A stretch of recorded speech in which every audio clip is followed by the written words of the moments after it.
네, 이재명 대표에 대한 1심 판결 이후 갈등을 봉합하고 대야 총공세를 이어가던 국민의힘. 하지만 다시 계파 갈등이 재점화되는 분위기입니다. 진원지는 국민의힘 당원 게시판, 한동훈 대표 가족 명의로 윤 대통령 부부를 비판하는 글이 논란이 된 건데요. 친한계 김종혁 의원은 왜 지금 이 시점에 익명 게시판에 특정 게시자 실명이 드러났는지, 또 왜 느닷없이 당대표 뒤통수를 치는 행동을 하는지 이해할 수 없다고 지적했습니다. 들어보시죠.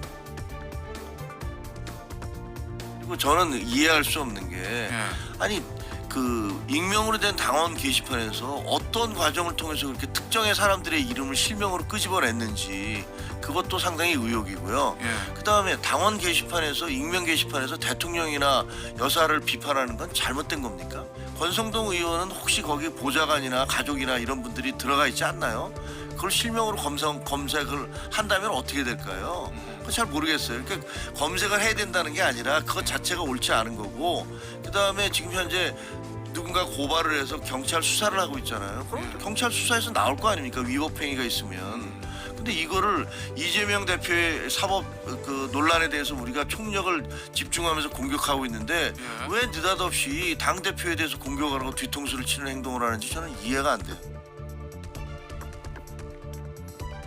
네, 김종혁 최고위원의 발언 듣고 오셨는데요. 하지만 친윤계의 공세는 조금씩 거칠어지고 있습니다. 장해찬 전 국민의힘 최고위원은 경찰 수사를 지켜보면 된다는 친한계 지적에 대해 그저 시간 끌고 뭉개겠다는 뜻이라고 맞받았는데요. 그러면서 김경수 전 지사의 드루킹 사건과 뭐가 다르냐고 따져 물었습니다. 들어보시죠. 그게 결국 시간 끌고 뭉개겠다는 뜻이거든요. 그리고 정당에 대한 압수수색 같은 경우는 잘 안 나오기도 하고, 나왔을 때 물리적으로 방어할 수도 있고 버틸 수 있다, 이런 계산인 것 같은데 친한계에서는 덮어놓고 아니다. 그런데 아니다라는 말도 뭘 걸고 하는 분이 없어요.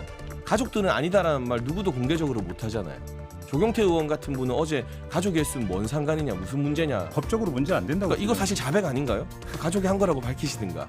그리고 이게 문제가 안 되면 김경수는 대체 왜 처벌한 겁니까?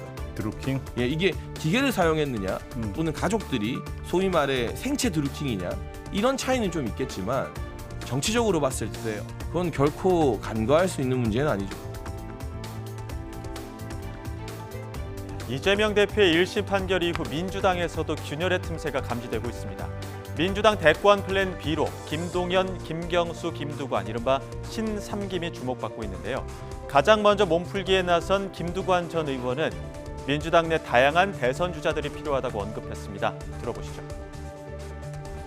물론 사법 리스크를 최소화하기 위해서는 좀 냉정해질 필요가 있다는 생각을 하고요. 한편으로는 정치 투쟁을 강하게 해야 되지만 또 사법부의 이런 부분을 고려를 해야 된다고 저는 그렇게 생각을 합니다.